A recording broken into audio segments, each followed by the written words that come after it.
Welcome to the Terrible Podcast with your hosts from SteelersDepot.com, where you can find all your latest and greatest Steelers news. It's Dave Bryan and Alex Kozora, always lit, talking Steelers. And now, here's Dave and Alex.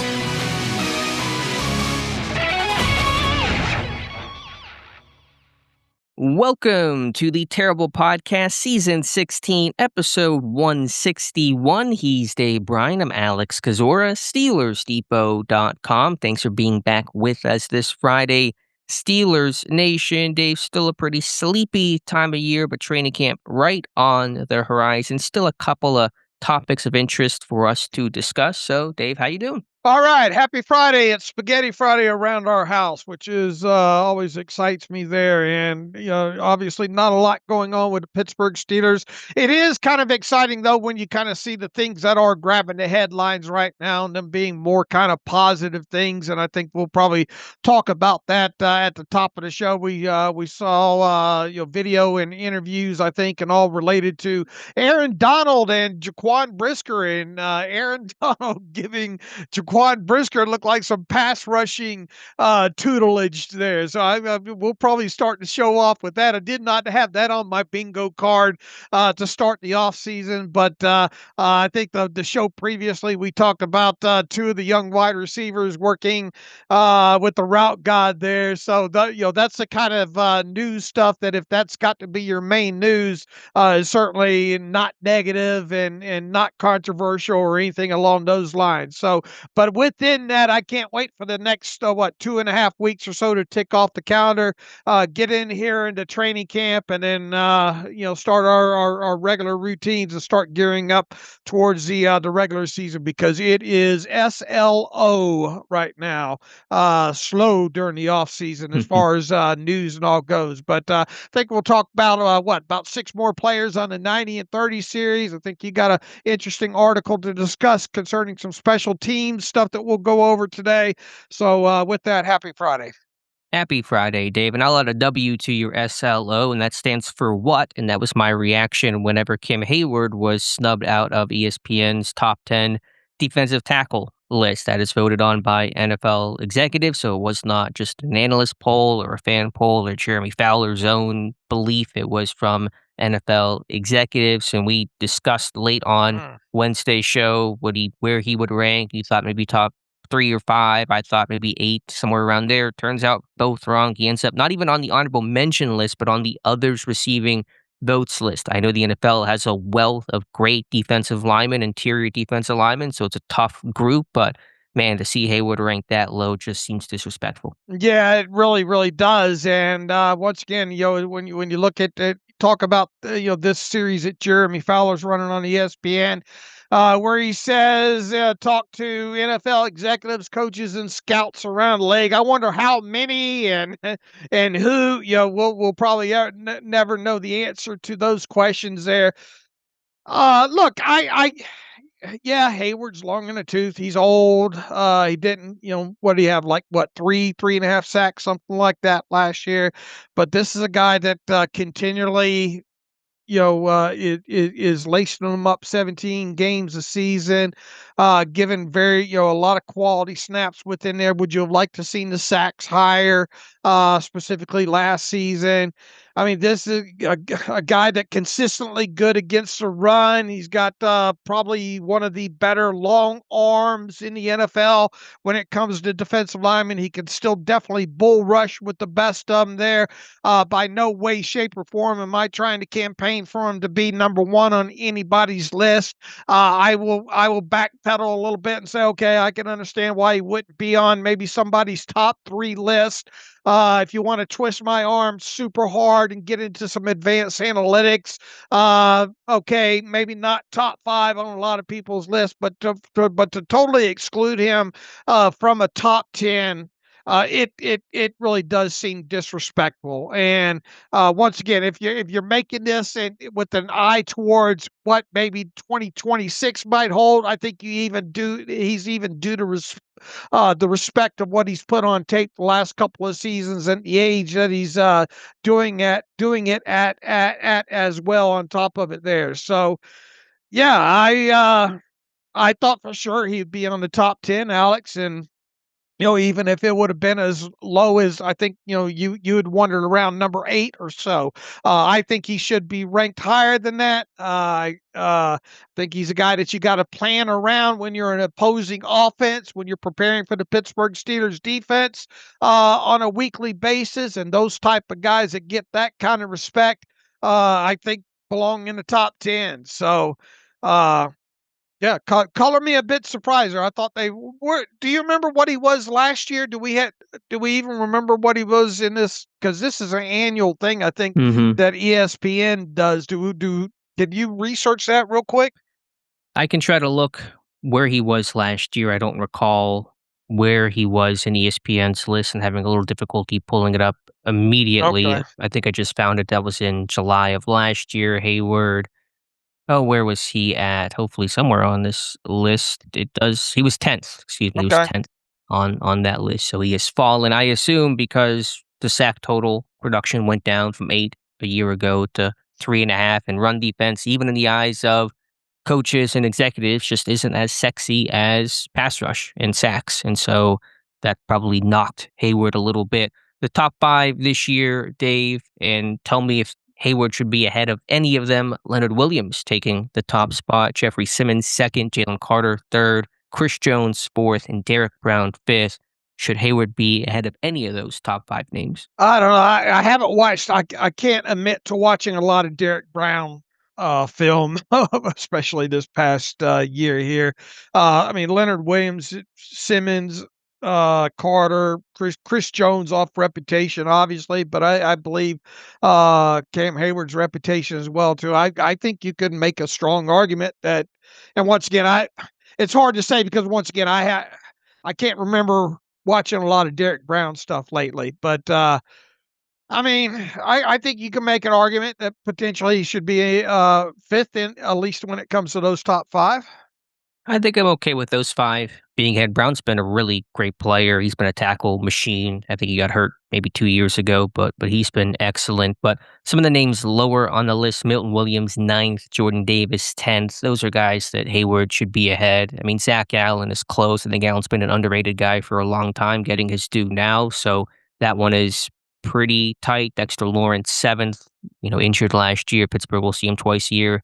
In Cincinnati, Quinn Williams, 6th. So at the very least, he should be Hayward. I would say, 9th above Williams and Davis. At the very least, 10th again, if that indeed was where he ranked last year on the list. I don't think, other than, sack numbers, totals, it didn't. I mean, it felt like Cameron Heyward gave you what Cameron Heyward normally gives you this past season. Hayward has not responded to this ranking, correct? There's been no tweet or subtweet about this snub. I haven't seen one. That doesn't mean that there hasn't been one. I will imagine he will use it as motivation.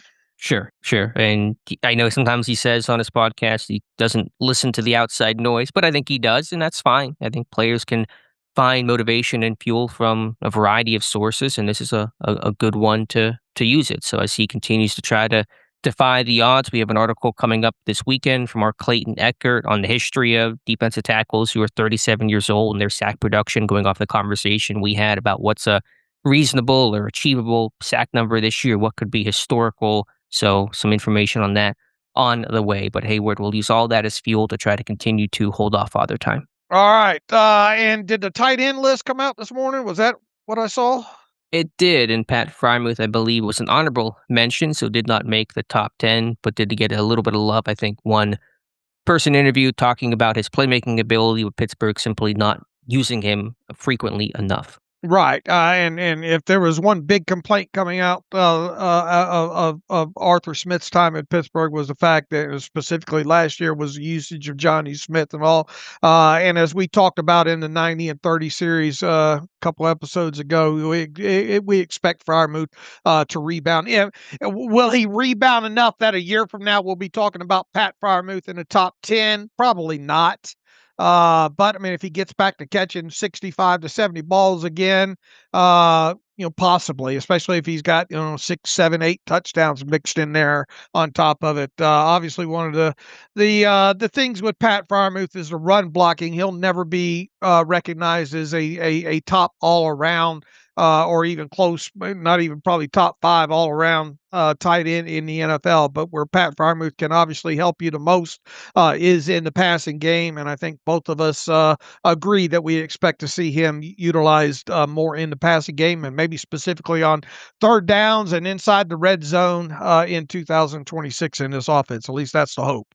Agreed. I know their skill sets are different. I know you're going to say that, but if you had to pick just 1-to-1, man to a man, who is the better tight end, Pat Freiermuth or Darnell Washington?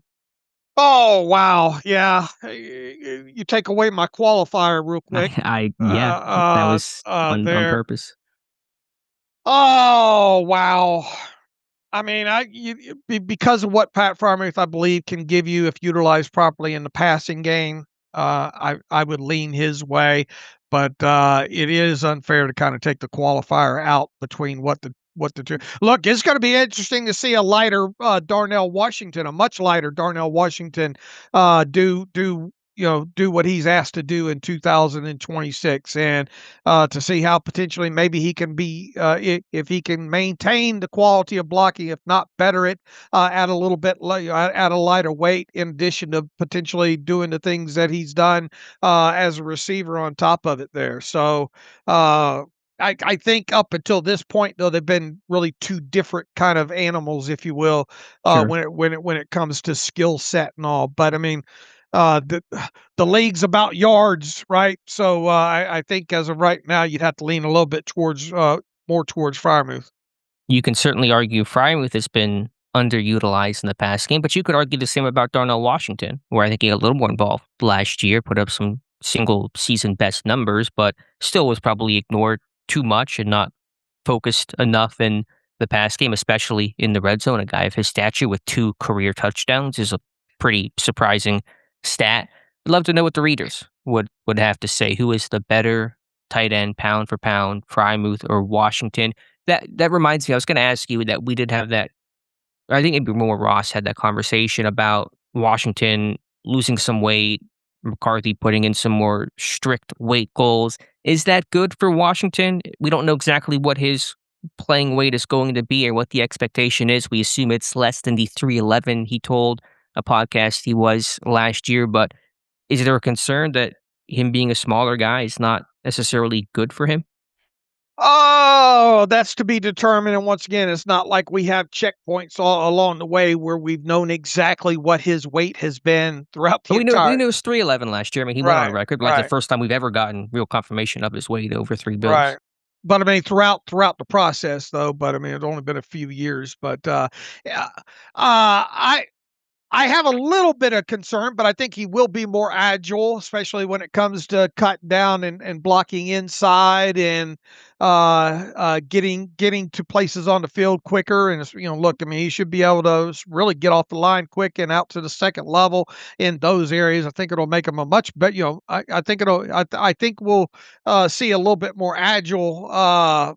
Route, not so much lumbering, I guess, if you will, in the pass route type scenarios there. This guy, the way that you can compensate, maybe a guy dropping the kind of weight that he's dropped is by technique and knowing what opponents are going to do. So I would like to think that he'll be able to offset bulk by technique and skill and agility when it comes to his blocking. In short, I'm not expecting any kind of drop off. Nor I would imagine the Steelers aren't either by asking him to drop that weight. They still expect him to be the dominating run blocker that he's been. So overall, am I concerned? No, until given a reason on tape to be concerned. I would like to think, though, that it would be able to help him, especially in get-offs and scenarios when he's asked to maybe get, insert or something like that, block down inside as part of the running offense. But were there plays or moments last year where you felt like he wasn't athletic enough to do his job, be it as a receiver or run blocker? Not off the top of my head, no. Nothing really sticks out. I think there were maybe some instances going back to maybe his rookie season where maybe a little bit late. Yeah, but that's probably because he's a Yeah, rookie, and I think right, that's hard to compare that. right. So, but off the top of my head, when it comes to such, no.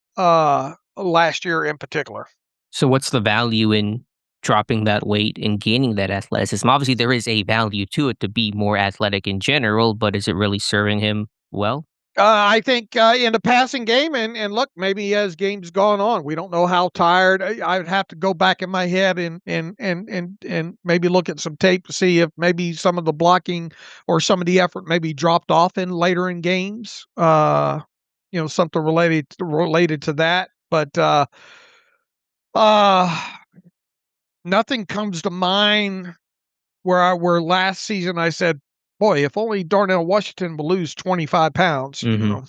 Yeah, I do remember the Browns game, that first opening play, the play action pass to him where he got hawked down, fumbled actually, ball went out of bounds. If he's a little bit faster, maybe he gains a couple more yards, although he's not going to be out running defensive back. So I'm a little torn on the thought. I mean, if it depends what he's dropping too. If he's still 295 and just drops some kind of the bad weight, then he's still a huge guy, the biggest tight end on the field. But I think his size makes him unique, his ability to take on defensive ends and block them the way offensive tackles can. If you get too small, then you start losing that advantage. So there's a line to walk there. I'm sure the team is aware of it. I'm not sounding the alarm, but I have had that thought about what's the right spot, and I think his size makes him sort of one-on-one, the unicorn that he is. Now, I think the benefit that it's inarguable about him dropping weight. It's just the long-term health, his joints, having a little less weight on those knees, which was a concern out of the draft. There was some scuttlebutt about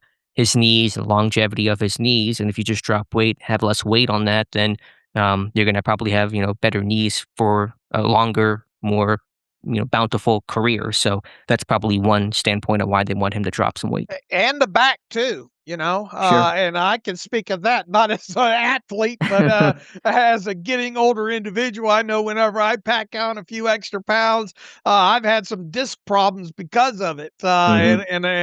And now where I'm back in the situation where I'm losing some of that off season weight and all, my back feels much better now. In no way, shape, or form am I comparing myself to Darnell Washington, but I think you bring up an important part of just general overall longevity and health Hmm. and all. Now, here's the thing: it would be great to hear it from more of a horse's mouth, if you will. So when Mike McCarthy holds his first press conference of training camp here in a couple of weeks here, that would be an interesting question for the media to ask him. What is the thought process of having more of weight? I don't know, role. Uh, I don't know what you want to call it, but what are some of the benefits of, I guess, of Darnell Washington dropping some of this weight this offseason?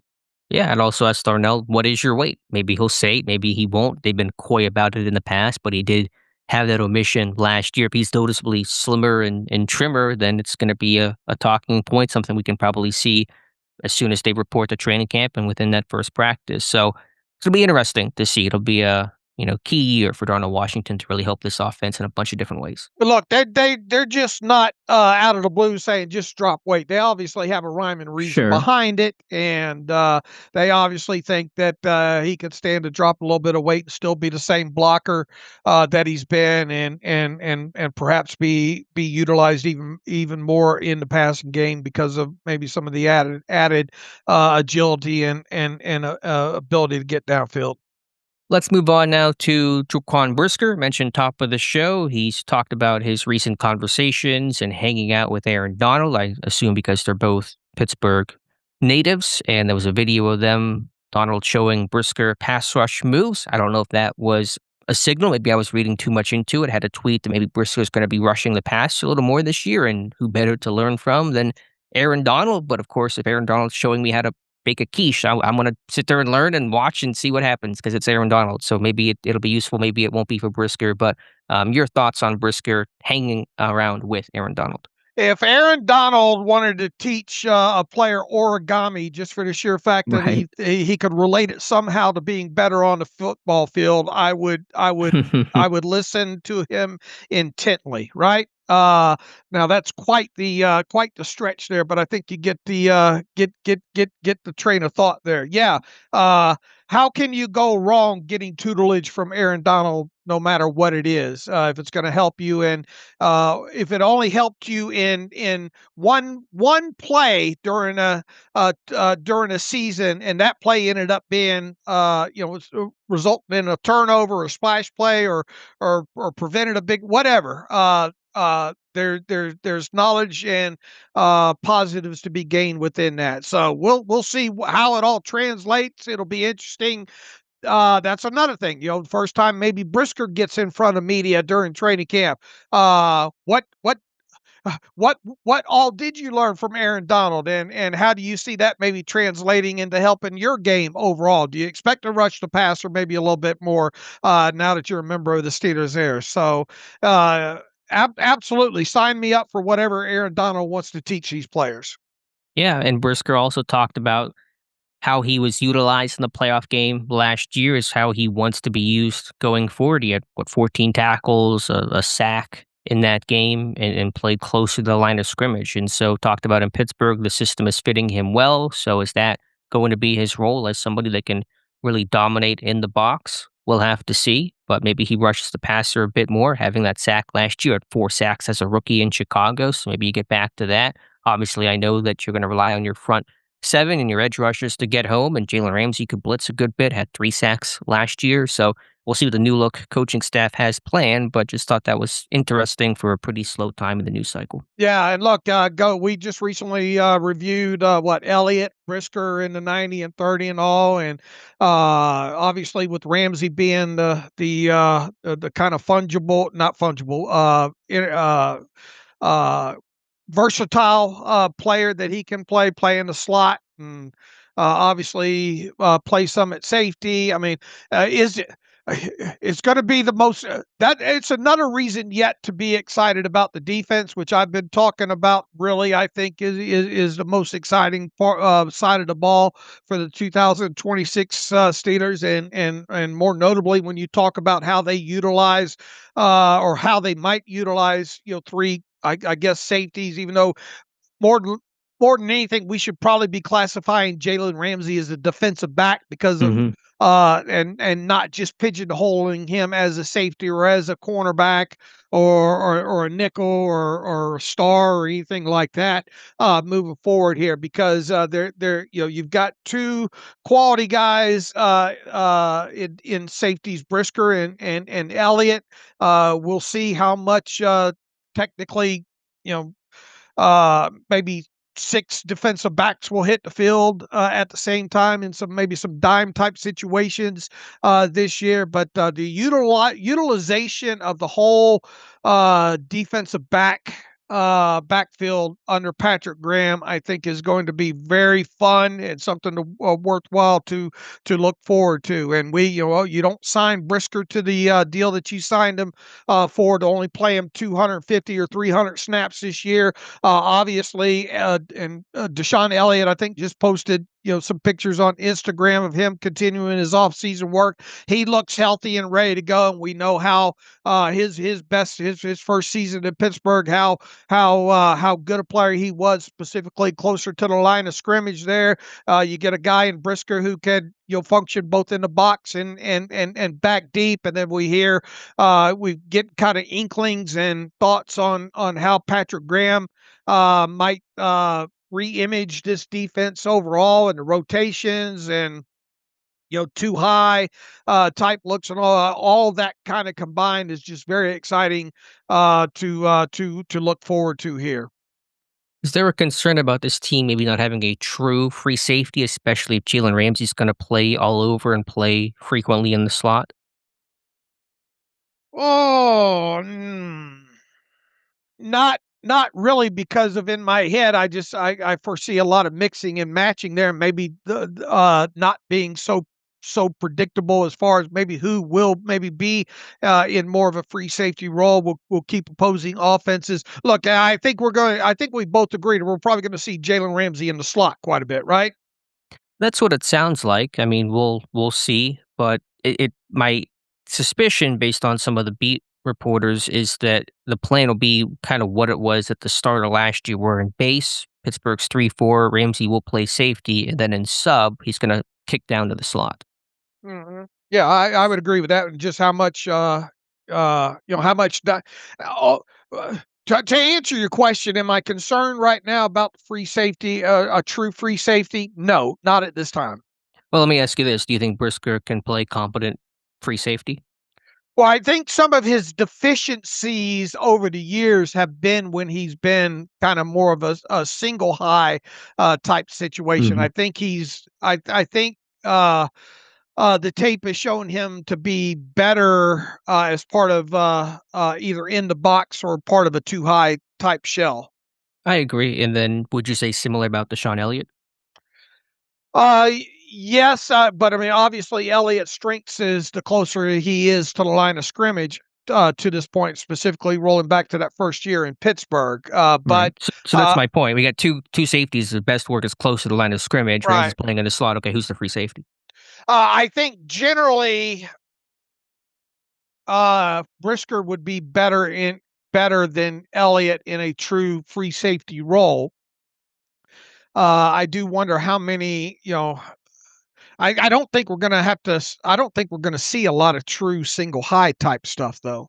I think that is one answer to that question and sort of quells that concern is it sounds like we're going to see more too high with Patrick Graham and less of Pittsburgh's, which really was their staple single high safety, a true post safety. We're going to see a lot less of that. That'll mitigate the need for a true kind of Right. high end, rangy free safety. In fact, we should mention this too. Juan Thornhill taking a little shade and shot at Terrell Austin. He was on, I think it was TikTok. It was a weird AI post asking about his next team. In the comments, he said he did not enjoy playing for the DC last year and essentially said they made me sit in the middle of the field and I couldn't do anything. And so, right or wrong, I think we'll see a different approach in terms of the shell that Pittsburgh runs.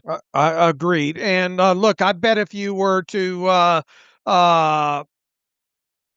for several players that played for Terrell Austin and Mike Tomlin the last couple of years, if you were to allow them to answer anonymously, I wonder how many would agree that they weren't big fans of maybe roles or utilization under let's say Terrell Austin / Mike Tomlin. Are Thornhill's comments fair or foul? Does he have a point, or is this just sour grapes? Probably a little bit of both in there, but I think there is some truth to it, and I think it's I understand it. Some things are better off left unsaid a lot of times, but a lot of times we criticize players for being too vanilla, too Sure, just too PC, you could say. yeah. So I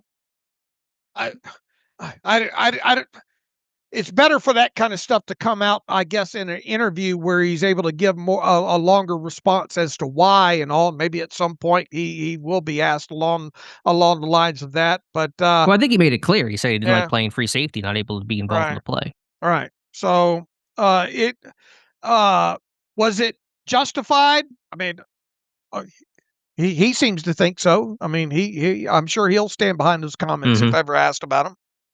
Yeah, you're probably right. A little bit of both, but I just think Thornhill did not play well. He's still a free agent for a reason. So it's probably a little more him than it was the team. He knew the system that he was joining. The Pittsburgh had been a single high team as much as any team in the NFL, and so what did you really expect to happen there? Right.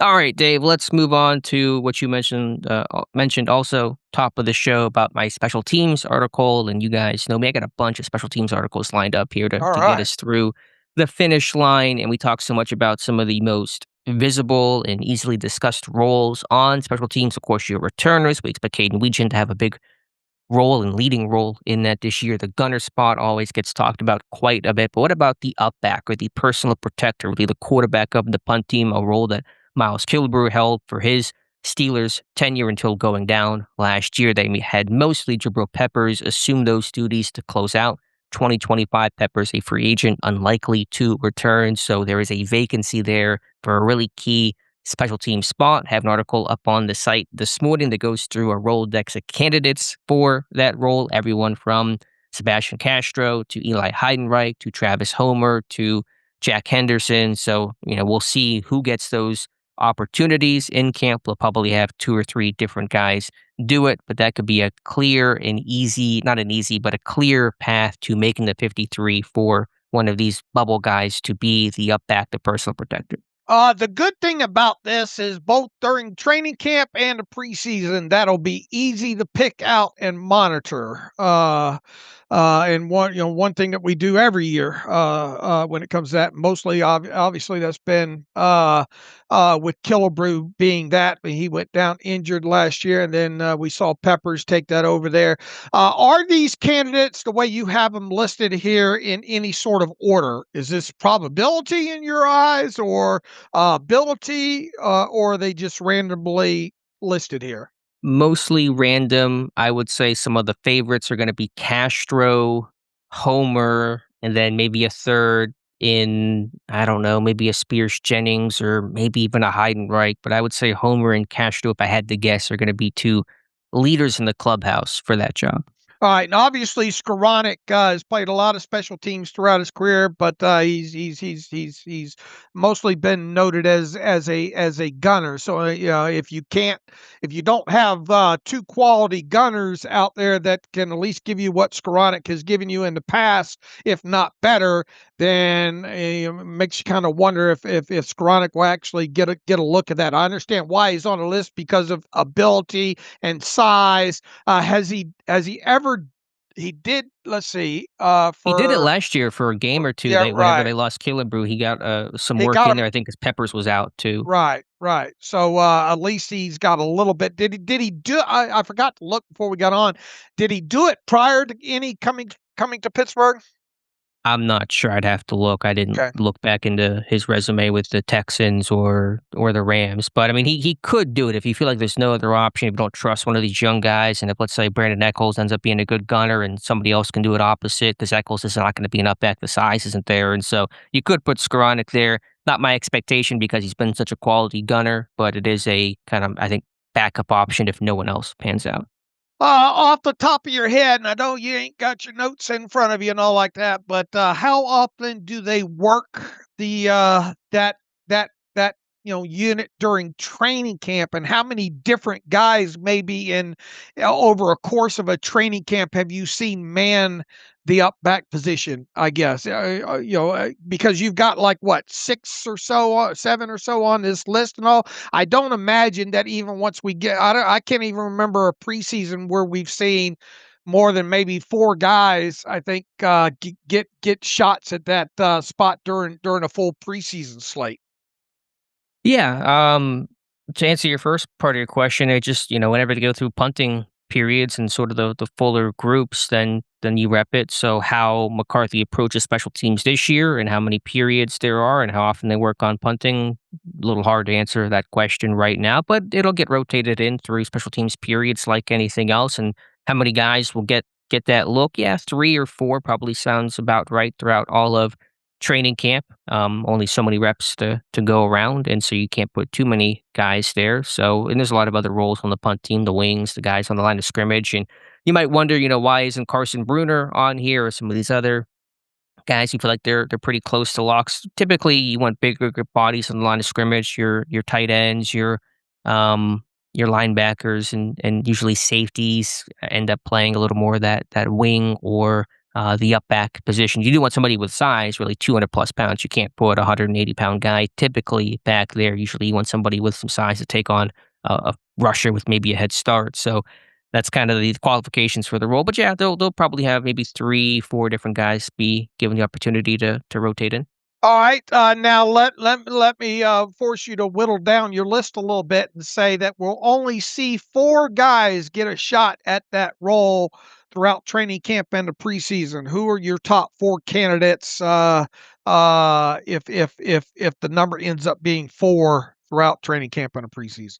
Well, like I said, I think Castro and Homer pretty confident they're going to get opportunities. So there's two. You'd add two more from this list. I'll just say, oh man, I don't know the other two. I'll put Spears Jennings on that list, although he could be a wing. And let's see, it's Heidenreich, or I'm going to go Henderson. I don't know which one I'd go if you made me choose. I'll go Heidenreich just to put his name out there. All right.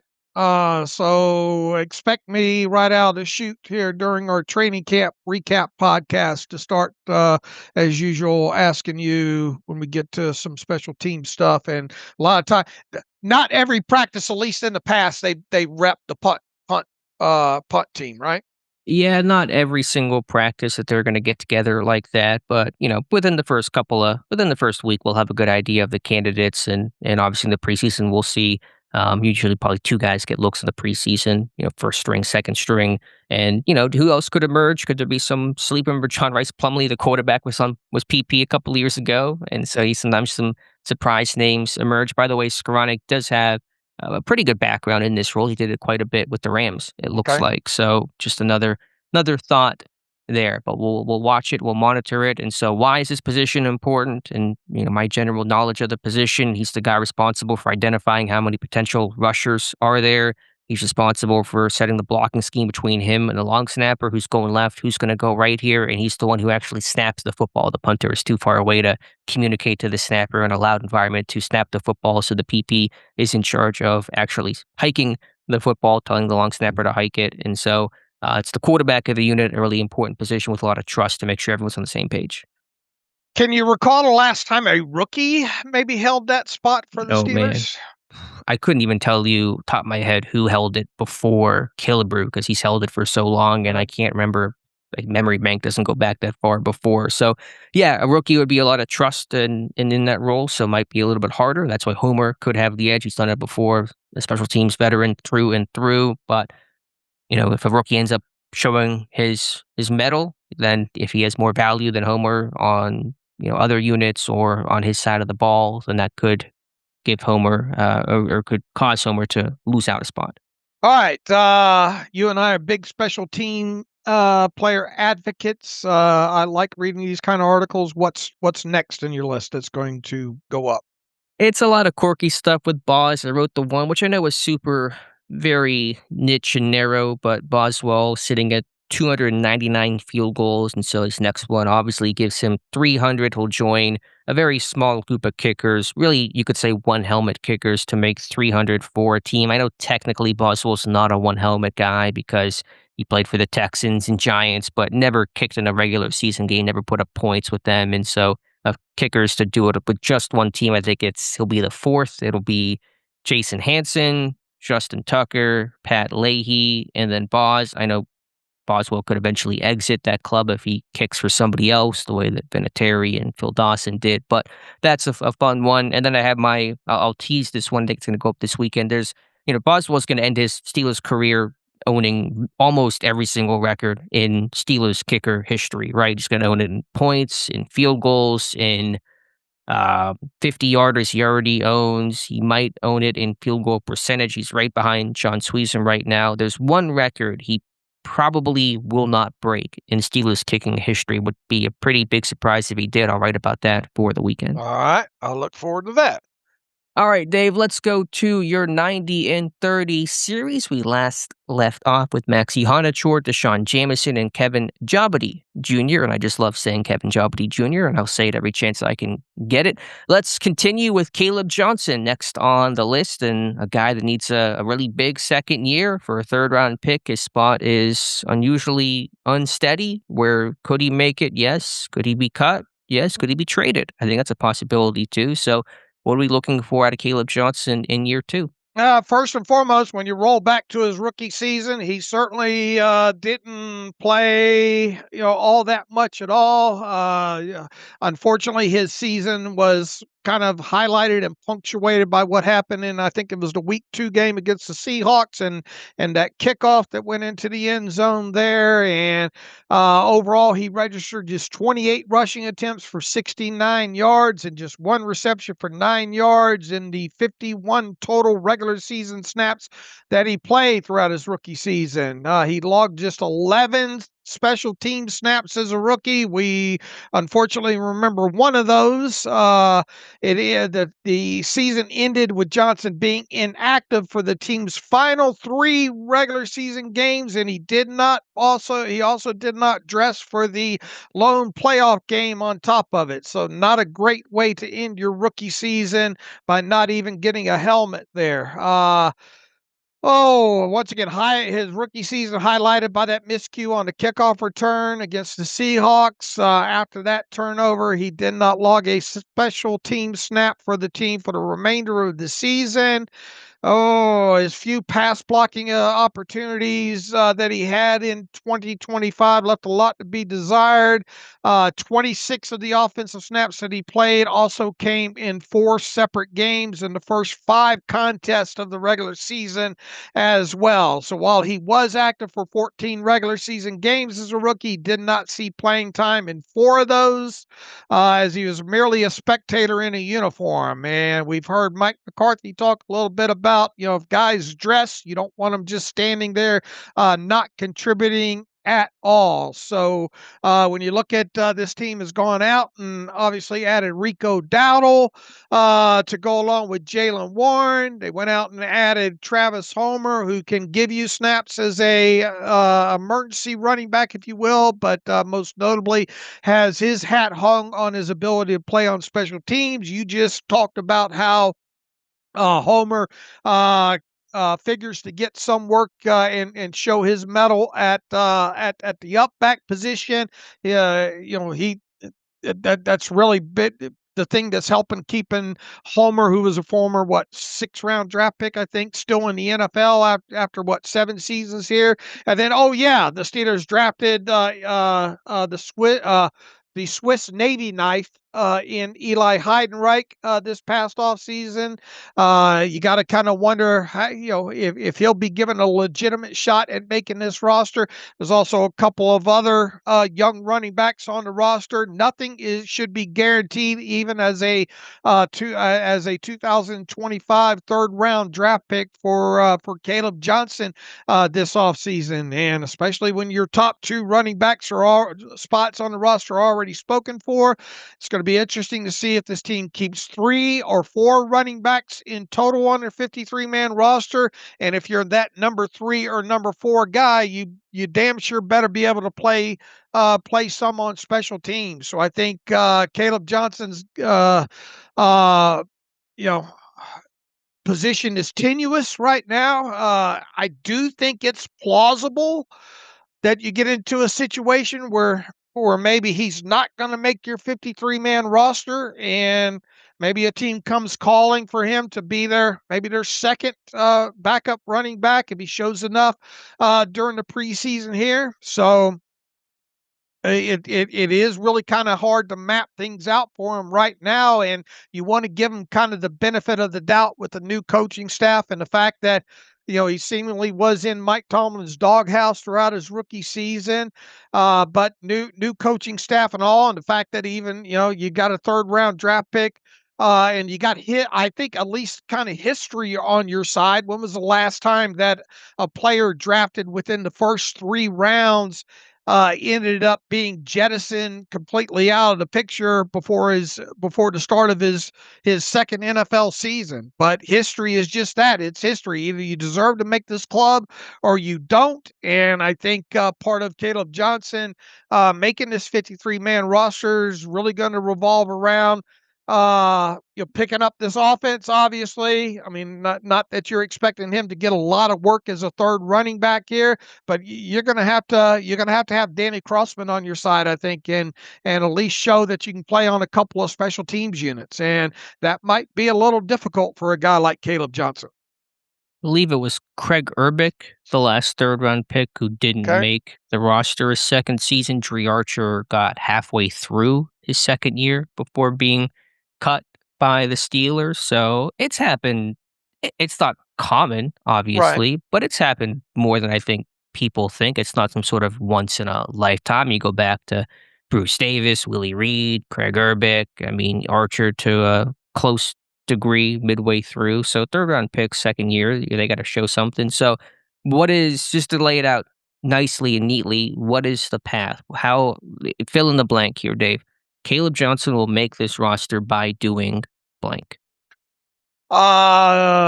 Picking up the offense, having a good preseason on offense, showing pass protection improvement, and most notably, he's got to play on probably two special teams units. Got to be able to probably maybe run down some kickoffs and do something maybe on one of the punt teams. What's more important, I think I know what your answer is going to be, for Johnson to show something as a runner or show something everywhere else? I think show something everywhere where else. How would you, even though the sample size is small, I think he had, what, 28 carries last year? How would you evaluate Johnson as a runner last year, even in preseason, but also regular season? What's your takeaway impression? I think more tentative, more don't mess up. I mean, there wasn't a lot to look at overall there, and I think a lot of them came late in games and all. Wasn't really utilized in the passing game, just a one reception for 9 yards. It's more of an incomplete more than anything Sure. for 28. And look, I think one of the highlights with him coming out of college was the fact that played in a lot of uh big personnel groupings and with multiple tight ends, and that was one thing that was at least on the surface coming out as a rookie, knowing that probably going to see 2-3 tight end situations with the Steelers. You kind of thought that maybe he might be utilized more than he actually was on offense because of that fact, and obviously he wasn't. So I mean, it very was an incomplete season, especially the fact that what did I say here? 26 of the offensive snaps that he played, of the 51 in total, came in 4 separate games, and in the first 5 regular season contests as well too. So from that point forward, for the rest of the season, you barely saw him on offense. Yeah, you barely saw him anywhere. He was Right. just on the sideline, and he was inactive for a couple games late in the season. As a runner, I thought there wasn't much burst. I was pretty sluggish and slow, and had a tendency to want to bounce to the edge a little too often. And then lack of burst and explosiveness is not going to get you to turn the corner very often. But yeah, I mean, the big bugaboo, and we saw this and flagged this in camp last year, where I started saying late in camp, late in the summer, Kenneth Gainwell might get the nod here, and obviously he did, because Johnson as a receiver, as a pass protector, there just really was nothing there, and you can't be playing with Aaron Rodgers if you can't do those things. You can't protect him, you can't catch the ball, you can't be a well-rounded guy. So there's a lot of concern there with him. Now, to talk a little more optimistically, we've seen running backs in year 2 be totally different guys. Le'Veon Bell, James Conner, completely transformed their bodies and were much, much better players in their second seasons. And Johnson has a lot to learn from, has a clean slate with a new coaching staff, and that'll probably serve him well. But he was drafted for a different kind of offense. He was drafted because of his ability on zone runs and Arthur Smith's outside zone heavy scheme. I don't know exactly how this run scheme will look this year, but probably be a little less outside zone heavy.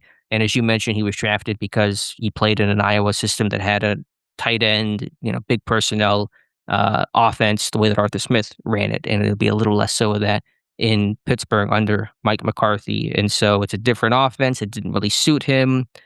There are a lot of questions and I think concerns about, where does Johnson fit? Can he play on special teams? Can he round out the edges in this game? And if he can't, where does that leave him in his future in Pittsburgh? Yeah, I mean, he could be definitely, once again, either a guy that you try to trade right up at the start of the season, or he just gets waived outright there. And you hate to talk about, if something like that happens where he doesn't make the 53-man roster for whatever reason. Obviously, it's going to roll back to Omar Khan and saying, "Man, you hate to burn a 3rd-round draft pick." Was that technically? That was technically in the top 100, wasn't it? I forget what What overall what he was. I can check for you. what was Probably. I mean, the third round only goes to like 103 or something. right? So I will check. He was 83rd overall. All right. I mean, you hate to burn through a draft pick that early in his career, especially one that high. And we saw this with who was the defensive lineman from a couple years ago, third round. It was already out the door. Steelers defensive lineman? Yeah. Drawing a blank. Leal? Yeah, Leal. That's another one that you burn through fairly quick overall. Now injuries obviously and ability played into that as well too. But you can't make a habit of missing on, third round draft picks, this quick. Do you view him still as on scholarship, or the pedigree and the draft pick sort of gives some extra runway? Because that is a thing. It is a valid. Sure. Teams will hang on to their draft picks more than if he was an undrafted free agent. So does that still apply to Johnson this year? No, and for the sheer fact that we've already had tons of conversations of, man, this isn't as clear and cut. And look, is it ever really, really clear and cut entering training camp of what the 53 is exactly going to look like, or how many, is it down to like 6 players for 3 spots, that kind of conversation. But I think the overarching theme that we've had throughout this since the draft is, man, there's a lot of different ways this team could go as far as roster construction this year. And either if you roll back to what Mike McCarthy has said too, that you just can't have guys dressing, especially specific. It's okay to have your 8 offensive linemen that dresses weekly, maybe not see the field even on special teams. All right, but when you're talking about skill positions, in particular, wide receivers, running backs, defensive backs, those guys have got to be able to play some on special teams. So either he's going to earn the spot or he's not. And the sheer fact that he was a third round draft pick should come, shouldn't come into play here, I don't believe. From greatest odds to lowest odds, rank these 3 running backs in terms of their chances of making Pittsburgh's 53-man roster: Caleb Johnson, Eli Heidenreich, and Travis Homer. I think I previously have given Eli 50-50, right? You did. What is Johnson sit? I would put Johnson around probably the 35% range. So pretty low. Yeah, and I think mainly because I question the value that he can give this team on special teams. And then Homer?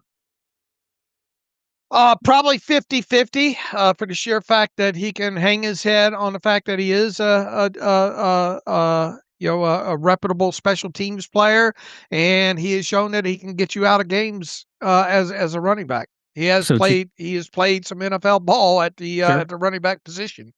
And a lot on special teams, to your point. And so you have Heidenreich and Homer with pretty clear odds over Johnson entering training camp. And now, look, we could get into the first preseason game and see how either he is or isn't used. Talking about Heidenreich and maybe that 50%. And look, I do have some built-in fandom, I think, into Heidenreich just for the sheer fact that it kind of enthralled with what he did, particularly as a receiver at Navy there. And I think if he's a guy that is given every opportunity to show and do what he did at Navy, in addition to seeing what he can offer on special teams, why wouldn't you want a player like that on your 53-man roster? Yeah, obviously these odds are arbitrary and can shift, and a lot of information will be presented to us over the next 6-8 weeks. It'll tell us where these guys stand. So, and 35% chance is not 0% chance. Right. It's still certainly an opportunity. And again, year 2 could be a totally different guy. Should he lose some weight? I don't know what he exactly. I think he was his pro day weight last year. I think 240. I don't know exactly what he played at last year, but should he just drop some weight and try to gain a little more explosiveness? Oh, I haven't thought about that aspect of him. I think he should. I think he needs to. All right. I think if you're not an explosive running back, it's hard to be a running back that's successful that isn't explosive to some degree. All right. So big summer upcoming. Don't want to give up on this guy, but I could certainly see a late summer trade. What is the cut down date? August 30th. I could see on August 30th, Pittsburgh Steelers have traded Caleb Johnson to X team. What do you think his value is? Not to put too many carts before horses, but what do you think he would fetch in a hypothetical trade if he has just an okay summer? Man, if you got a fifth right now for him, I think you'd be doing fantastic. So I think realistically, you're probably looking at a sixth. Yeah, one of those pick swaps where you give up a seventh and you get a sixth back and give away Caleb Johnson, somebody like that. So we'll see. It's all in front of him. He can certainly earn that spot, but a long way to go to get there. All right, next on the list, a punter. Speaking of special teams, big theme of the show today, Cameron Johnston, currently the only punter on the roster, back for another attempt. Lost out last year to Corliss Waitman, now back in the only punter, but in lead position for the job. Yeah, look, went on to play some for the Bills and the Giants during the 2025 season as part of him appearing in just 4 regular season games. Came off of that nasty knee injury early during the 2024 season there. Who and what is he at this point? Looks great on Instagram, but those Instagram punts don't count the stats there. Sign him to a 1-year deal. They obviously don't have a lot invested in him. I believe that Cameron Johnston could have, even though there's not a punter on the roster besides him right now, he could legitimately be competing against maybe 10 other punters around the NFL during the preseason. How many teams will ultimately look at or have a backup punter to give time to throughout the preseason? Could we get in a situation what we've seen in the past where someone else's backup punter winds up being a better option for the Steelers than their punter or 2 punters oftentimes or sometimes we've seen in the past? I think it's just all going to come down to how Johnston performs, during training camp and the preseason. And I am a bit surprised at this point. We'll see how long it lasts that he is the only punter, especially, with his age and the recent injury that he had, that he's the only punter under contract. How long will that last there? Now, he legitimately got beat out by Waitman last year, but this team obviously didn't think Waitman was the answer moving forward this year. So I think it's to be determined here. With him obviously being the only punter under contract right now, you got to give him the inside favorite odds of becoming the punter, but nothing would surprise me at this point in time. We've got to see him back punting again during training camp and the preseason. And Danny Crossman has been tasked with making these special teams units better across the board here. And if you got a punter that either is out kicking your coverage or can't get the hang times or whatever, you need to take a hard look at that. So not a lot of discussion to be had here. This is something that could end up being Cameron Johnston being your 2026 punter to open the regular season, or it could wind up being a guy that might be on another NFL roster right now. Johnston did punt well last summer. It was a really tight battle between Waitman and Johnston. We noted that. Tomlin noted that and really said the decision to go with Waitman over Johnston came down to Waitman being a left-footed punter, which can present a little different challenge for the return of the ball spins differently. And that kind of gave him, I remember I had a little quip. It's my favorite headline I've ever written. I'm going to toot my own horn for a second. I said, Corliss Waitman did not win by an inch. He won by a foot, and he won by his left-footedness. And so Johnson did punt well last year. It was really wire to wire. But yeah, I had that same thought, and I've had the expectation this team's going to bring in a second punter. They almost always have 2, but I just looked on Our Lads, and assuming it's all up to date, only 6 NFL teams have a second punter on their roster, so a lot less than I thought it was. Okay. The Browns have 3. Because I don't know what's going on over in Cleveland this year, but Cleveland has 3. Everyone else has the 5 other teams have just a second. So the majority of the league only has 1 punter, but Johnston seems less established and getting older, as you said, with some knee issues. Do you want him to punt the entire preseason? That puts a little extra stress and strain on that knee. Granted, he didn't punt a lot last year because he played in so many games, so he's a little bit fresher. But we'll see. They had a punter for a hot minute in Aiden LaRosse, so they at least explored the opportunity of adding a second punter.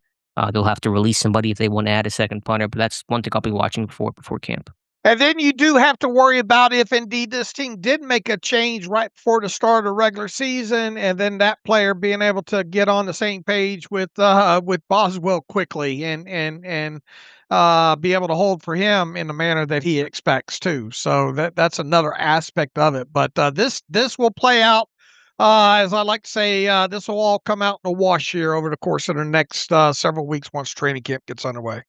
It's a really good point by you. We talk about punter, but the holder aspect is really important too. And there's some chemistry and continuity. I think Boz has done well. He's adjusted to every new holder that he's had, and so he's been pretty, I think, desensitized to that. But it's when you have that same operation of Kuntz and Johnston and Boswell, it just helps the process. Mhm.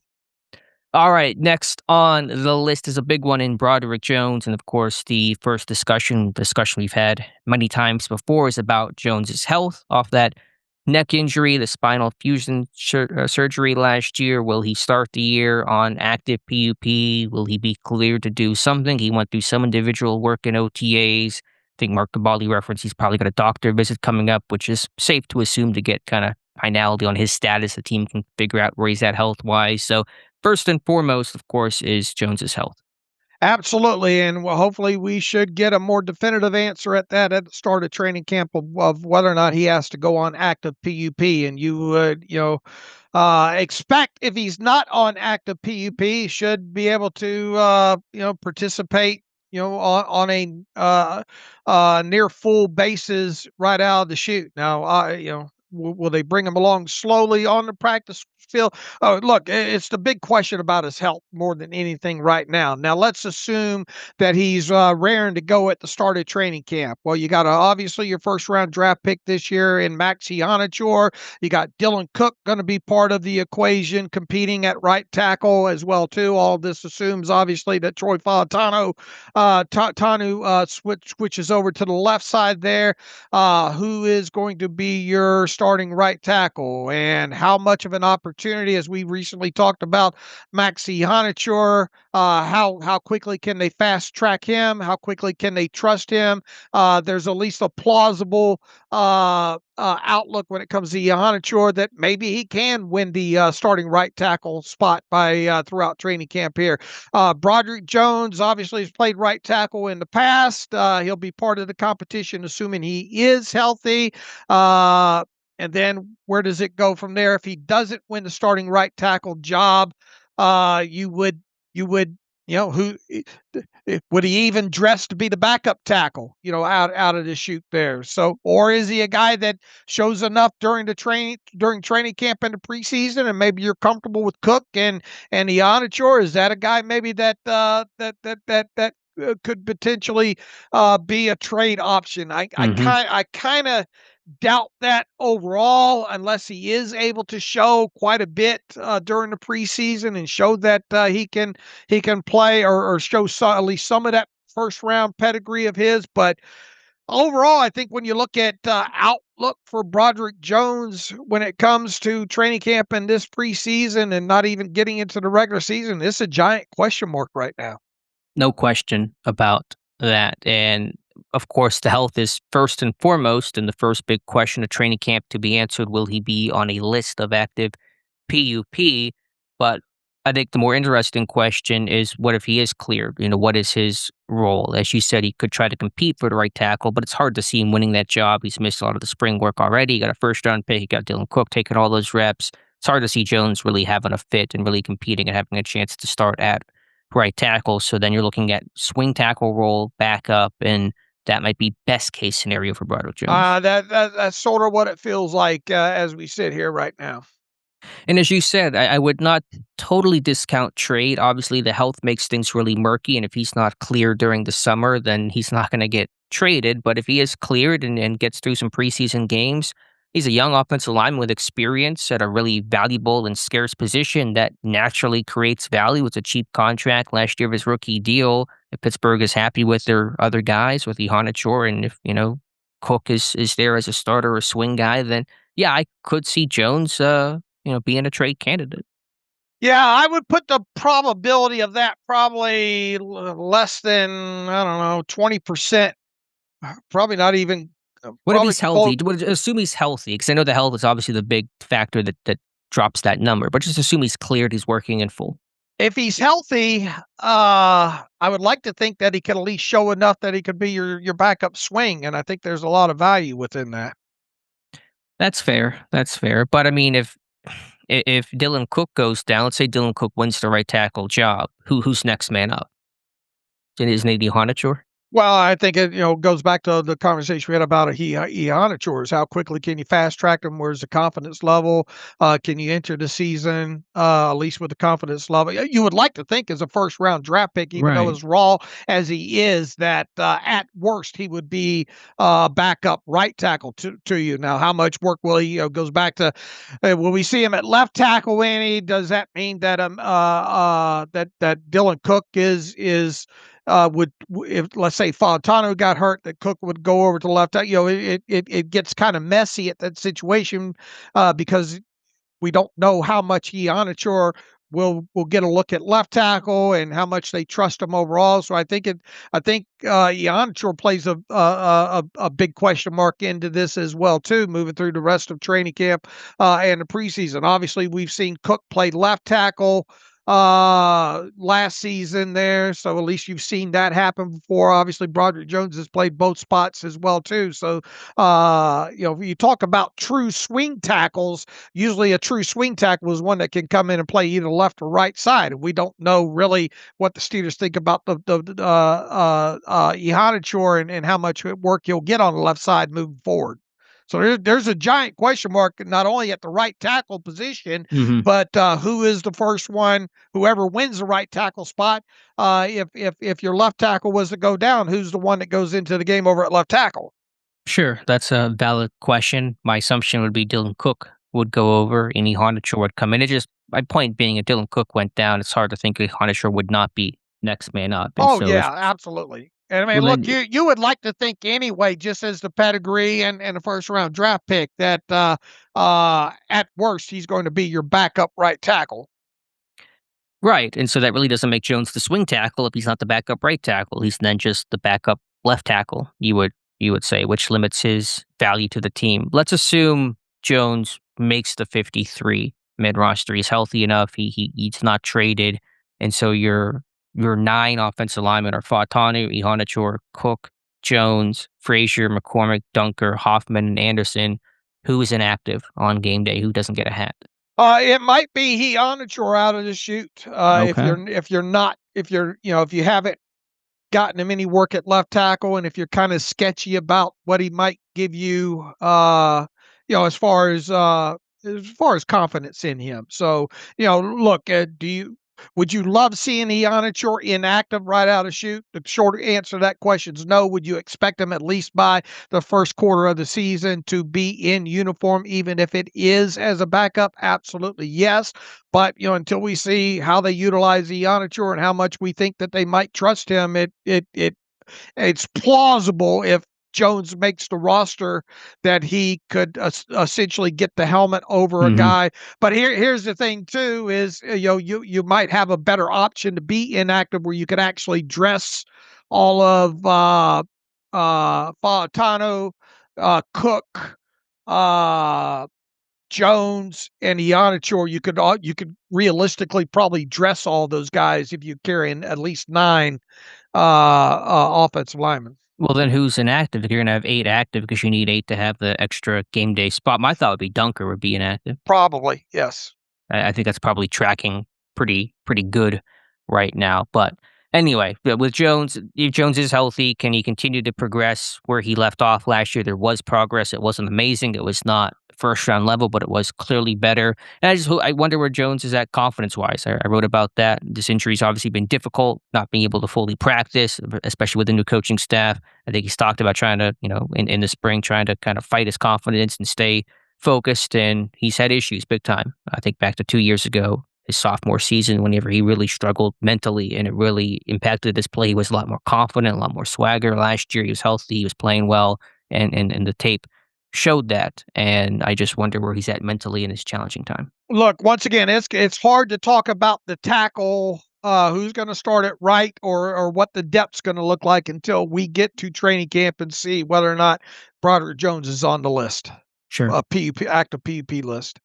All right, he's not the only Jones offensive lineman on this roster, Dave. Lesser known, but still an important name to talk about. Stephen Jones, undrafted free agent. Last year, he's played guard, he's played tackle, he's a wide body. He's back for, lap number 2 around the track. So your thoughts on Stephen Jones, Dave? Yeah, interesting going back through a little bit of his history and a little bit of his tape. Originally signed by the Jaguars in 2024 as an undrafted free agent out of Oregon, was signed to a reserve future contract with the Steelers in January of 2025. He arrived in Pittsburgh after having been a member of the Jaguars practice squad for the entire 2024 season. During the 2025 season, he appeared in all 3 of the Steelers exhibition preseason games. He logged 112 total snaps on offense and 13 more on special teams. 93 of his preseason snaps last year actually came at right tackle, with the other 19 coming at right guard. So first and foremost, now you got a new coaching staff. We'll see what Campen and Jari Evans and Mike McCarthy thinks about him positionally, but at least last offseason, he was, I guess you would classify him as a tackle/guard instead of a guard/tackle, for whatever that's worth. Now, after being waived last year after the preseason, the Steelers signed him to the practice squad. He remained on the practice squad for the entire 2025 season, and as we've mentioned with a couple of these guys in the 90 and 30 series, being able to stick on a practice squad all season is quite accomplishment in and of itself. The Steelers quickly signed him to a reserve future contract after the season. And he turns 26 in September, mostly played on the right side of the offensive line throughout his college career. So you would think that moving forward, at least, and we'll watch and have you report on, is it tackle, is it guard that he's seeing the most work at? It's more than likely going to be on the right side of the offensive line there. Now, the Steelers at most will keep 10 offensive linemen on their 53-man roster. More than likely, that number is going to end up being 9 or 8 this year. We should see, assuming he stays healthy, Jones play throughout the preseason and possibly at both right tackle and the right guard spot. I hope we do see that, so at least we can see some more of that position flexibility. He does have long arms at 34 and 5/8 inch, and that's obviously a plus no matter what position you play, guard or tackle. More than likely, you have to consider him to be outside the 53-man roster bubble as we enter training camp. He does figure to be inside the practice squad candidate bubble, you would think, at least ahead of training camp. So we'll have to see. I obviously don't like his chances of making the 53-man roster. However, what if Broderick Jones stays on PUP for the entire active PUP list for the entire preseason and all? Jones. This Jones might have the best shot at maybe nabbing a 9th spot, and specifically if he's able to show that position versatility at both tackle and guard on the right side in these games there. So he's a guy that I think everybody at least should know his name. Carry over from last season, played a lot during the preseason. A lot of people probably didn't realize that he stuck on the practice squad all of last season. So don't just discard him, because depending on what happens with Broderick Jones, and you never know how injury is going to happen throughout the summer here. You would think that he's going to have at least a prayer of sticking in Pittsburgh past the preseason and maybe as a practice squad guy.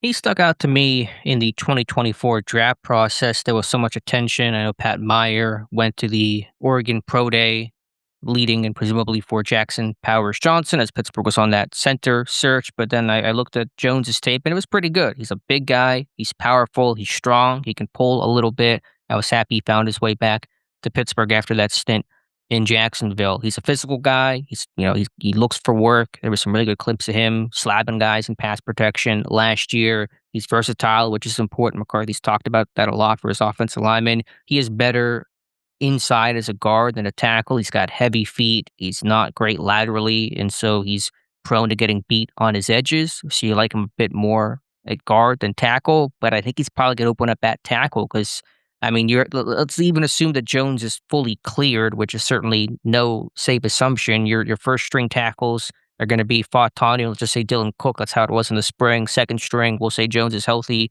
and then Ihanachour, who's your third string tackles. I think Jones is gonna have to probably be your third team right tackle. Okay. All right. Because I don't know who else would. I mean, Driscoll, Yeah. probably be Driscoll and Jones, Stephen Jones, because Lorenzo Thompson has played some tackle before, but his profile is probably better as a guard. Nestor more as a guard, and then everyone else is pretty much going to be a guard. Anderson's been working first team right guard, so he's not going to work third team right tackle. So, yeah, probably going to put Jones at right tackle, which again is not his ideal spot. All right. So maybe a repeat of last preseason there where we see predominant snaps at tackle with just a handful at guard. Yeah, I mean, obviously injuries can dictate a lot, and the versatility helps, and hopefully he gets to play multiple spots to display that. But that's kind of my expectation going into camp, at least. All right. Probably best suited for the practice squad, at least as we sit here right now, right? Yeah, probably, but yeah, I thought there was some good tape with him last year. I thought there was a little bit of something with him, and so I'm excited to see him in Pittsburgh this time around. All right, Dave, let's go to a veteran defensive lineman, Sebastian Joseph. Dave, we've talked about him quite a bit recently in defensive line roles and what he could offer, a key or a maybe underrated free agent signing a 2-year deal. Played more defensive end lately, could play nose tackle, but a good quality run stuffer no matter where he's aligning. Look, as far as adding to depth to this defensive line this past offseason free agency, I like the fit. I like the signing when it happened. It did kind of come out of the blue, I think, if you will, that he was the actual guy there. The last 2 seasons in Tennessee, he logged really almost on the money, 46% of all defensive snaps played in each of those 2 seasons. Nearly 1,700 snaps of his career have come with him lined up in the B gap. He did play up and down the defensive line throughout his NFL career. Against I think he's an above average backup defensive lineman at this point of his career. He will enter the regular season 31 years of age. I think he's an ideal guy to supplant guys like Harmon and Heyward, and maybe even occasionally Benton throughout the season. Here, not a guy that I think that you want to see get over that 46% snap total of defensive snaps played during the regular season. I think ideally you would like to see him around 40% or so of the snaps as a rotational guy throughout. I think he's a guy that you could give him 15 to 20 snaps, figure out a way to get him on the field for those snaps there.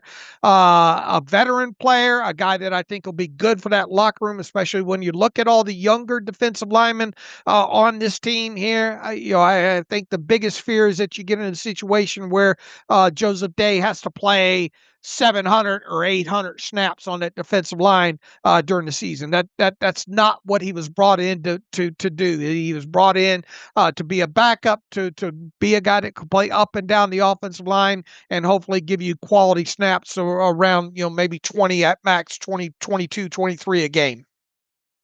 Yeah, I mean, he's got a lower ceiling but a high floor, and Pittsburgh needs good rotational run stuffers. Pittsburgh's run defense has not been good enough the last 2 years. We went through some really bad stretches last year. They didn't have great depth to stop the run. They had some injuries too, even as maybe minute as it was, you lose Loudermilk early in the season. Of course, Harmon was in and out of the lineup, missed the start of the season, and so you need guys who can come in and just play good run defense. When Kim Heyward subs out, when Derek Harmon subs out, you don't want a big drop off in play. And I think Sebastian Joseph Day certainly gives you that. Good community guy, veteran. Just want to see if he's playing any nose tackle, if it is just more defensive end or 3-tech, and so I'll be watching for that. But I think a pretty known commodity, somebody that's not going to give you 6 sacks this year. If he gets 2 sacks this year, fantastic. But it gives you a good, steady run defense in an AFC North where you're facing Cleveland and that revamped offensive line and a tight end heavy approach probably, and Judkins, and of course Baltimore, what they offer in the run game. You need guys who can stop the run, and Joseph, they can do that. I call him. I think he's a quality snap eater, if you will. Yeah.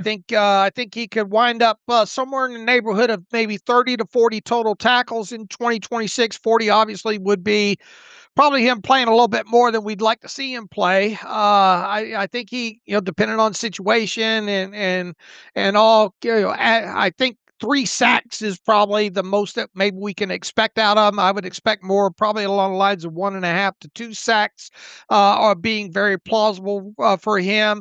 Somewhere around 360 defensive snaps played in 2026 feels like a sweet spot for Joseph Day right now. If he were to hit the 500 snap mark, it will probably mean that either Heyward or Harmon missed a few games because of injuries. And then once again, I think he figures to be a good mentor to the younger Steelers defensive linemen on this roster throughout the summer. Really good second wave run defense. It's kind of how I'll frame Joseph Day. Now, where's the pass rush going to come from? Where's your second wave pass rush? Is that in bigger picture for this defensive line? Is that a fair concern? Like, who are your pass rushing defensive linemen you can get after the quarterback? Yeah, look, I mean, once you get past Harmon and Heyward, obviously you're going to need people that can at least function in that area. How much can Benton in sub package maybe help you? And yeah, Joseph Day's not a premier guy as a pass rusher. I think he's held his own though in that area since coming into the league, and more specifically the last 2 seasons. Once again, he's not a guy that's going to put up 5, 6, 7 sacks for you, though. But can he pressure the quarterback, especially in this defense with the personnel that'll be around him? Yeah, I think he's going to be able to hold his own. I'm expecting him to hold his own in that area when he's on the field and asked to be in notable and expected pass rush situations. 12 quarterback hits, 4.5 sacks over the last 2 seasons combined. I watched the tape. It really isn't much as a pass rusher. Really, your top 2 pass rushers are Heyward and Benton. Harmon can get there, but needs to make some big strides there this year. Black's not going to give you much. Joseph Day's not going to give you much. Rubio, if he makes it's not going to give you much. Otomewa could. That's one guy to circle, but I do want to see that. But first and foremost, is stopping the run. That is the most important thing this defensive line can do to free up the inside linebackers. And so you have some quality run defenders behind your top guys. Right. I mean, this guy has logged a lot of snaps and he's got a lot of experience, and he should fit in well as a backup defensive lineman with this team. I think finally today it's going to be Dante Kent, the second-year player, the cornerback, 7th-round pick, a lost rookie year, hurt his right ankle in training camp, was in a boot, tries to come back, gets placed on IR, has his window to return open, maybe his first practice back or very early on, tears his ACL, out for the season. We don't know exactly where he's at in his recovery. Could he be an active PUP guy? That seems plausible. I don't know exactly where he's at on his rehab journey. Not much attention been paid to Dante Kent. So getting healthy, getting fully cleared is step number 1, and then making the roster a big step number 2. Yeah, just when we thought we might be hearing a little bit about him late last season, once his 21-day practice window opened, he sustained that knee injury. Ultimately, obviously, finished his rookie season on a reserve injured list and missed quite a bit of much-needed practice time in the process because he didn't even play during the preseason, I don't think, last year as well, too. So we don't. There's more that we don't know about this kid than what we know about him coming out of college at Central Michigan there. Look, yeah, we'll get the answer about him right at the start of training camp. Is he even healthy enough to participate? He better hope that he is, because it's already going to be a tough path for him this offseason. He's going to have to show that he can play on special teams, probably particularly at gunner and maybe a vice type guy. And this is a fairly deep cornerback group overall. That includes Dalen Everett as a 3rd-round pick, and he's obviously a lock to make the team. Asante Samuel. You obviously have Jamel Dean coming in. You got Eccles. You got you just got a lot of guys in there that Kent's going to have to beat out here. If he can stay healthy this summer, I think he's the opportunity to play quite a few snaps during the preseason on both defense and special special teams, and that's mainly because we aren't likely to see a lot of these veteran cornerbacks log a lot of exhibition time here during the preseason, and he's going to have to turn Danny Crossman's head and really everybody on the coaching staff on the defensive side of football, because we just have not seen him. He failed to play a single snap during the 2025 preseason, so we have yet to see him technically in a Pittsburgh Steelers game day uniform at this point. So tough road for him. I think realistically he will show enough that maybe he's kept as a practice squad player, but even that is not a guarantee at this point. We've got so much to learn about Kent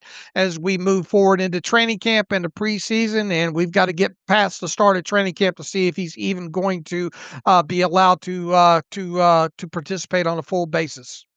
If he is out there working, expect him to be in the slot, maybe third-team slot, competing with Deshaun Jameson, the man who took advantage of Kent's injury last year and got some reps and earned his keep. So he was working in the slot that brief time before getting hurt initially last year. Could also, as you said, gunner, vice, maybe punt returner. Got a little bit of punt return background. I think Omar Khan touted that. He had one punt return touchdown his senior year. It was against, I don't know, Central Connecticut State. It wasn't against a powerhouse school, but a little bit of that in his arsenal, so might get some work in the return line. Is cornerback the deepest position on Pittsburgh's roster right now? Is there any position that's deeper, top to bottom, depth-wise than corner? Would it be outside linebacker, or is corner top spot?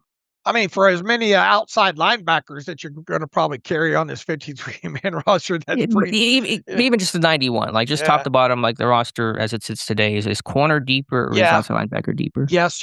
Corner. You got a lot of interesting guys that legitimately probably don't have a shot at making the 53 because of how deep it is, but a lot of them, there's going to be some good battles of who ends up sticking around as a practice squad player even. So I don't think that you could take two right now and say those two guys are guaranteed to be on the practice squad, because they got a nice group to choose from here. Would you consider trading a corner at cutdowns or sometime in the summer if a team came calling for one of your backup corners? I don't know. I starting to see the name of Asante Samuel Jr. kind of float around, and I think if anybody of that group that maybe a lot of people probably have penciled in on the 53-man roster right now that could potentially be more lean towards more plausible being traded, I think it might be Eccles. Why Eccles over Samuel? I just think because of, if you end up, if Samuel ends up being an inside-outside guy, and obviously we expect Ramsey to play a lot in the slot, and Eccles isn't the prime kind of special teams guy. I think that could potentially make him the more plausible guy. Now, do I think when the dust settles, any of those guys will be traded? I mean, it's easy to lean towards the answer being no there, but I just kind of feel like, it would be Eccles and then, potentially, Asante Samuel Jr. Yeah, I wouldn't be looking to trade. I heard about this. Omar Khan talked about how often injured cornerbacks and defensive backs are. I think depth is really important at corner. I just wouldn't trade. It's not worth it to trade any of these guys. I think if one was to be dealt, it would be Samuel over Eccles, because I don't think Samuel can play inside. He's not a physical guy to play in the slot and the fit to run and the blitz.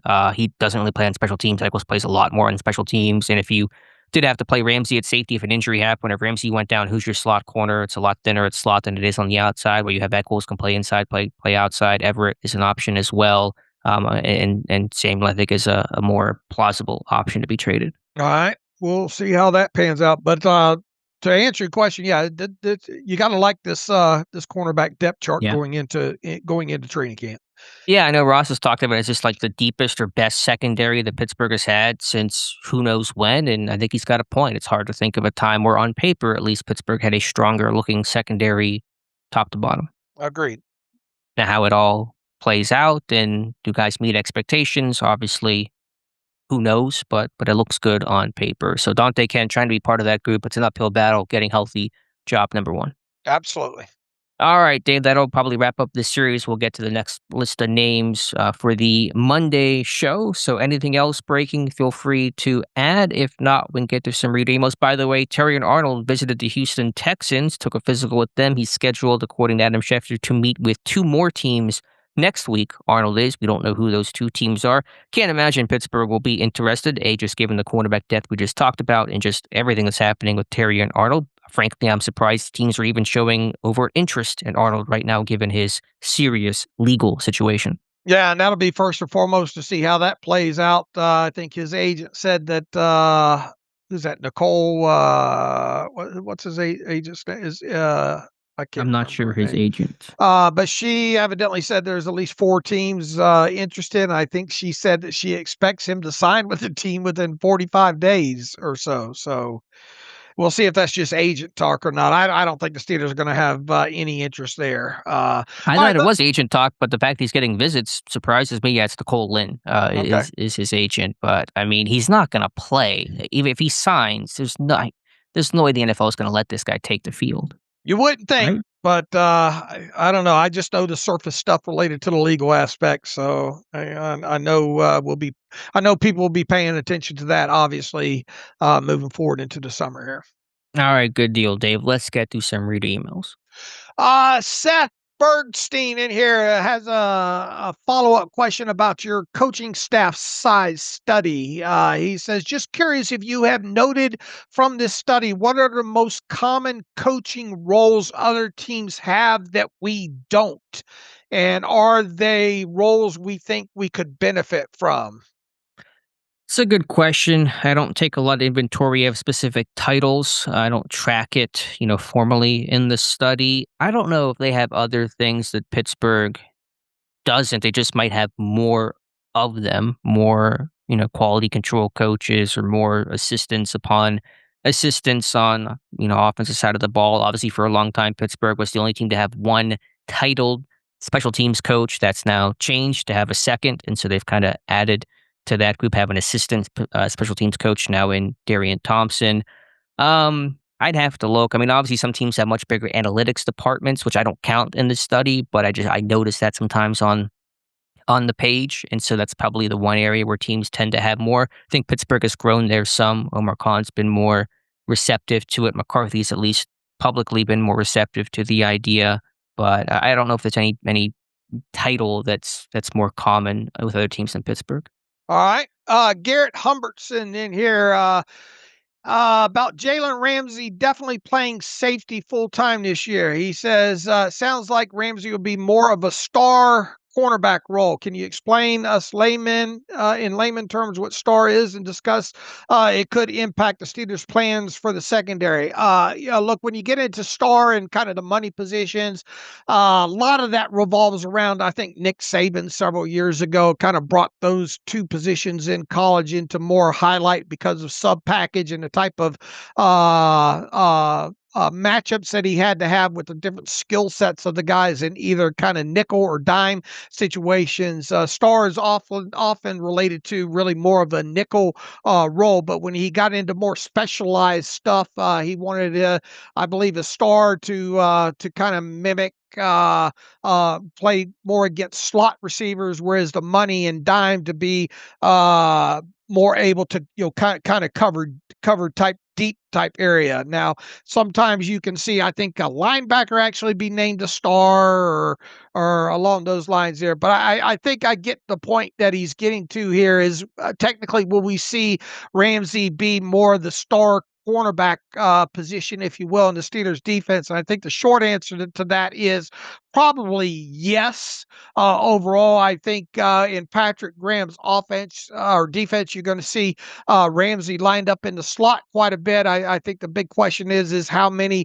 if you get into, let's say, a true kind of nickel package role, if you will, are you going to have you're going to have your two. You're going to have Brisker and Elliott on the field as maybe your two kind of quote unquote safety roles with Ramsey playing more of the slot kind of star cornerback role. I think you can expect that. I do think that it is kind of for exact termination or terminology moving forward here when talking about Ramsey is he's a defensive back. Because of the utilization that we're likely to see him have in his defense. Will we see him play some true kind of free safety stuff in this Steelers defense moving forward? I think the answer is yes. Will we see him in kind of a nickel corner star role a lot this season? Yes. I think it will be interesting to see dime and money and too high situations, along those lines. But I think the short answer here, or the answer he's looking for here, is will we see Ramsey play more of a star cornerback role or a lot in that role in 2026? It's funny that the email just came in because I almost asked you mid-show a little bit ago, how exactly are we defining the star position? I've seen that written a lot about. Is that just the slot role? Like, was there a difference between slot and star, or is star just sort of the fun buzzword just to say he's a slot corner? Like, is there a difference between star and slot in this defense? I think as far as what Saban, at least I remember him talking about it. You want a guy that gives you kind of linebacker abilities, inside, an inside linebacker type role. Guy, in other words, you got to have the skill set to cover in the slot, but yet be able to stand up to playing against the run as if he was an off the ball linebacker. There, I think Saban also. I remember kind of thought that the star was one that not necessarily was one that would run that would be able to cover quality vertically, and that if you got into a situation where you were using a dime, that the money position was more of one that would line up against maybe a fourth wide receiver, be able to carry more vertically there. So different teams have used different buzzwords depending on personnel groupings and expected roles. And I think Saban really kind of brought the star and money positions into more vogue. And I think, for lack of a better word, star is a nickel Mhm. corner, slot corner player. Yeah, that's been my read. I'm gonna have to research it some more. I'm sure there's some nuances to it, but to me, it's just a replacement for slot overhang defender. So, I don't know if it's that radically different than what Pittsburgh had Ramsey doing at the start of last year, where he was playing slot in Pittsburgh sub packages. So we'll see. I'm going to research it some more, and obviously we'll get eyes on it in training camp, what these things look like. And yeah, will Pittsburgh use dime defense this year? They didn't use a single snap of dime defense last year, and so I would expect them to use some of it. And obviously, Patrick Graham mentioned before, he's had some of these kind of big players that kept the team in sub. Nate Hobbs, playing that kind of quasi linebacker role that allowed them to play that 4-2-5 with the Raiders. So could we see something similar in Pittsburgh with Ramsey sort of taking that role? We'll see. But yeah, to my knowledge, I just star and slot are interchangeable, and that's just how they're terming it. And it's probably a little less interesting than it is kind of the buzzword of the star position. Right. I think more traditionally when talking about kind of, that's why he kept them all kind of related to money type situations. There is he kind of used he Saban, in my opinion, from what I recollect, kind of viewed the nickel guy that they traditionally would call a nickel as a guy that would guard a slot receiver, and they'd be less concerned about maybe physicality of playing against a run, whereas a star was somebody that could match up against a shiftier, slot type wide receiver, but in addition to that, give you quality play against a run. Okay. I mean, I just think he called it star because, teams don't call when they do their, in their playbook, it's not called like slot. They call it star to really have clearer terms on who is responsible. Right. I know Saban was big on pattern matching, and so you want to be clear terms of who the exact position, the star position. So to me, it was just a way of just defining terms, Sure. more so than it was a specialty type of role. But again, I want to research it a little bit, and we'll see how it looks in camp. Right. Absolutely. All right. All right. Anything else, Dave? He says, could Elliott play more as a free safety and Brisker as a strong, or is this new regime, is that terminology outdated? Yeah, the lines obviously over the years have blurred between free and strong, but I don't think you're going to see a lot of Elliott as a single high free. I think that's something that we already talked about kind of earlier in the show. They're not meaning that we can't see some rotations of such happening in this, but I think the general consensus overall with Patrick Graham coming in is you're going to see a lot of too high safety looks within this defense there, and I would imagine most of Elliott's play is going to be him closer to the line as a box type player, because that's where his strengths are. And with Brisker being a little bit more versatile of the two, probably more opportunity or more chances that we'll see him more as a, in situations maybe where they do get into a single high for rotations. And if Ramsey's in the slot, then probably Brisker's going to be the one single high. Yeah, I think they'll mix and match. I mean, I think they're both better, strong safeties than free safeties. I think Elliott's showed some ball skills. I think he's probably shown more in Pittsburgh than he has in other stops, and I want to give him some credit there. I think he had a pick last year. I know that. But I think the answer is going to be we're going to see a lot more too high than the really 80% single high usage that Pittsburgh had been running previously. Mitigate the free safety concern, but I think it is a valid concern about who's going to be this free safety. Do you have somebody that can have that range to when you're playing the Bengals? You're going to run a lot of too high to protect, but you can't run too high the entire time. And if there are teams who are run heavy, that's going to bring that safety down. You're going to naturally be playing single high quite a bit, or a team where you're just not stopping the run well, you got to rotate down to fill that need. So they'll put you into single high situations, and who can assume that role? Will it be Ramsey? Will it be Brisker? Will it be Elliott? Is there somebody competent enough to do that? I think it's a fair critique for this defense. I know you guys talked about on the Monday show, what are your main concerns for this defense? I think it's one of them about who's going to play your free safety role. Do you have a true free safety? If Ramsey's going to play a lot in the slot, can somebody else take on that role? I think it's a fair critique of this defense. Yeah, but once again, I think we're going to see a lot of too high shell. So, Okay. All right. Anything else in the emo machine? All right, that's got it. We are about an hour and 45 minutes in, which is about standard for us here. Let's see. We will get to on Monday probably 6 more players in the 90 and 30 series. We'll see what else happens over the course of the weekend here. If there's any news or notes to hit on, we'll always find something to talk about. So in the meantime, on this, let's see, closing out Friday, you can follow me on Twitter/X at, do you still call it Twitter or X?